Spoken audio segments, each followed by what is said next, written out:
Jerusalem. The Israeli police recommended on Tuesday that Prime Minister Benjamin Netanyahu be charged with bribery, fraud, and breach of trust, casting a pall over the future of a tenacious leader who has become almost synonymous with his country.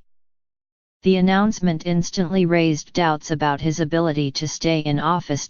Concluding a year-long graft investigation, the police recommended that Mr. Netanyahu face prosecution in 2 corruption cases, a gifts for favors affair known as Case 1000, and a second scandal, called Case 2000, in which Mr. Netanyahu is suspected of backroom dealings with Arnon Moses, publisher of the popular newspaper Yediot Aharonot, to ensure more favorable coverage. All told, the police accused Mr. Netanyahu of accepting nearly $300,000 in gifts over 10 years. Mr. Netanyahu, addressing the nation live on television shortly before the police released their findings around 9 p.m., made clear that he would not step down. "I feel a deep obligation to continue to lead Israel in a way that will ensure our future," he said, before embarking on a 12-minute defense of his conduct. "You know I do everything with only one thing in mind, the good of the country," he said. "Not for cigars from a friend, not for media coverage, not for anything. Only for the good of the state. Nothing has made me deviate, or will make me deviate, from this sacred mission." The police recommendations must now be examined by state prosecutors and the Attorney General, Avishai Mandelblit, a former military prosecutor and one-time Netanyahu aide. The final decision about whether to file formal charges lies with Mr. Mandelblit and is subject to a hearing beforehand with Mr. Netanyahu's lawyers. Reaching that threshold alone could easily take months. According to the police, expensive cigars, jewelry, and pink champagne flowed into the Prime Minister's official Jerusalem residence in quantities sufficient to stock a small cocktail lounge. The generous patrons included Arnon Milchan, the Israeli movie producer, and James Packer, an Australian billionaire. But it is the favors Mr. Netanyahu may have given his wealthy friends in return that could herald his downfall. A formal bribery charge would be by far the most serious outcome, and the most ominous for his political survival. Mr. Netanyahu, who has emerged as one of President Trump's most ardent allies, is serving his 3rd consecutive term since his election in 2009, and his 4th overall since the 1990s. If he were to remain in the post through July 2019, it would set a record for total time in office, surpassing that of the state's founder, David Ben-Gurion. Mr. Netanyahu has vehemently denied any wrongdoing and has vowed to fight on, saying that no police recommendation would prompt his resignation. His longevity attests to his political agility and to his perfection of a campaigning and governing style in which he casts his political foes and critics as enemies of the broader body politic. Though he has formed previous governing coalitions with those to his left, his current government is often described as the most right-wing and religious in Israel's history. And he has presided over an increasingly bitter relationship with the Palestinians in the territories Israel has occupied for more than a half-century, whose hopes of soon gaining a state of their own have dwindled as Israeli settlements expand. But while Mr. Netanyahu has prepared the public for this moment for months, and made strenuous efforts to discredit those investigating him, he has not prepared Israel or his government for the possibility that he may be unable to continue to lead. He has designated no successor, and no single member of his own coalition has emerged as ready to step into his shoes. Meanwhile, a centrist opposition, led by Yair Lapid of the Yesh Atid party, has been gaining strength. In a twist straight out of a political thriller, a key witness against Mr. Netanyahu, according to Israeli news reports Tuesday night, turned out to be Mr. Lapid himself, who had been Mr. Netanyahu's finance minister in a previous coalition. According to a police statement about their recommendations, Mr. Netanyahu promoted the extension of a 10-year tax exemption to expatriate Israelis returning to the country, a benefit that has great economic value for Milchan, who has long worked in Hollywood.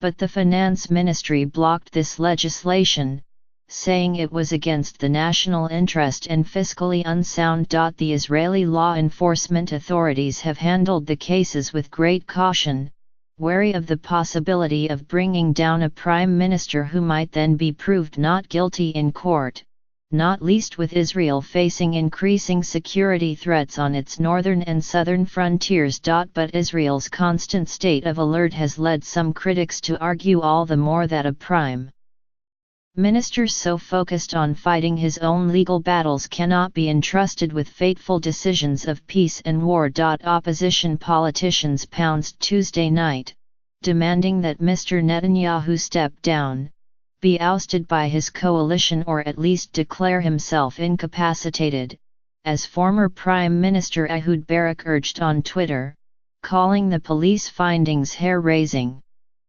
"Most of you are honest people," Staff Schaffer, of the left-leaning Zionist Union Party, wrote on Twitter, addressing Mr. Netanyahu's coalition. "If you have a drop of concern for the future, fulfill your obligation. Free Israel from this madness." But some coalition members denounced both the investigation and Mr. Lapid's role in it. In a democracy, a regime is changed in an election and not through the army or police, the coalition's chairman, Dudi Amsalem, told Walla News. And Finance Minister Moshe Kahlon, whose center-right Kulanua party holds 10 seats in parliament, giving it the power to sink Mr. Netanyahu's government, signaled just before midnight that he was not prepared to leave the coalition, saying on Facebook that he would wait for the Attorney General's decision on whether to indict Mr. Netanyahu. Projecting aplomb, Mr. Netanyahu announced that he would attend a conference of local authorities in Tel Aviv on Wednesday morning. Mr. Netanyahu long ago earned the nickname the Magician for his uncanny knack for political endurance, and even his most ardent opponents have been hesitant to write him off. At what point he might be legally required to step down, short of a final conviction, is likely to be a matter of increasingly heated debate. Though public opinion and political pressure could in the end play a decisive role. Israel's Supreme Court has ruled in the past that government ministers or deputy ministers, once indicted, may not remain in their posts. Whether that principle should also apply to the elected prime minister is an open question. Mr. Netanyahu would be something of a test case as Israel's first sitting prime minister to be formally charged. His predecessor, Ehud Olmert, announced his resignation in September 2008, a week after the police recommended that he be charged with bribery, breach of trust, money laundering and fraudulent receipt of goods. That case involved an American businessman and a travel expense scandal from Mr. Olmert's days as mayor of Jerusalem and Minister of Industry and Trade. Mr. Olmert was eventually convicted in various cases and served 19 months of a 27-month prison sentence. He was released last year. Preempting the police recommendations, Mr. Netanyahu told the public to expect them and did his best to minimize their importance. Any fair-minded person will ask themselves how people who say such delusional things about the Prime Minister can investigate him objectively and make recommendations in his case without bias, he wrote on a Facebook post last week, accusing the police commissioner, Ronnie Al-Sheikh, of having an agenda. In December, Mr. Netanyahu told a gathering of his right-wing Likud party supporters, "The vast majority of police recommendations end in nothing. Over 60% of the police recommendations are thrown in the trash. Over 60% of the police recommendations don't get to an indictment. Experts have disputed those figures, however, and the Prime Minister's opponents have begun quoting from an interview he gave in 2008, at the height of Mr. Olmert's legal troubles, to turn the tables on Mr. Netanyahu. Describing Mr. Olmert as up to his neck in investigations, Mr. Netanyahu said of his political rival at the time, "He does not have a public or moral mandate to determine such fateful matters for the state of Israel when there is the fear, and I have to say it is real and not without basis, that he will make decisions based on his personal interest in political survival and not based on the national interest." In some ways, though, Mr. Netanyahu has been here before. During his first term in office, in the late 1990s, the police recommended that he be charged with fraud and breach of trust in a complicated case in which Mr. Netanyahu was suspected of acting to appoint an attorney general who would be sympathetic to a minister under investigation for corruption, in return for that minister's political support. Ultimately, the attorney general closed that case, citing a lack of evidence. Again, in March 2000, once Mr. Netanyahu was out of office, the police recommended that he be charged with bribery, fraud, and breach of trust in a case involving his holding on to $100,000 in gifts that were state property and having the state pay for private work on his home. Months later, the Attorney General also ordered that case closed. This time around, the police recruited a state's witness, Ari Haro, Mr. Netanyahu's former chief of staff and once one of his closest confidants. The police have also been making headway in other criminal investigations in which Mr. Netanyahu has not been named as a subject, but that involve associates from his most inner circle. His wife already faces criminal charges of sneaking $100,000 in catered meals into the Prime Minister's residence. But a potentially far more explosive scandal, called Case 3000, involves a $2 billion deal for the purchase of submarines and missile ships from a German supplier.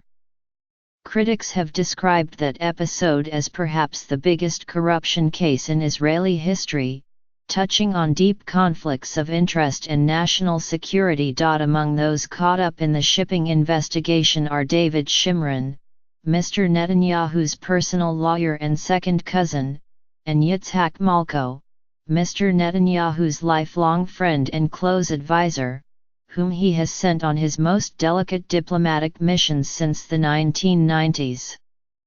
Mr. Malko and Mr. Shimron are partners in a law firm as well as brothers-in-law. Another possible case may be brewing over suspicions of the exchange of benefits in return for favorable media coverage between Mr. Netanyahu and a close friend who owns Bezek, Israel's telecommunications giant.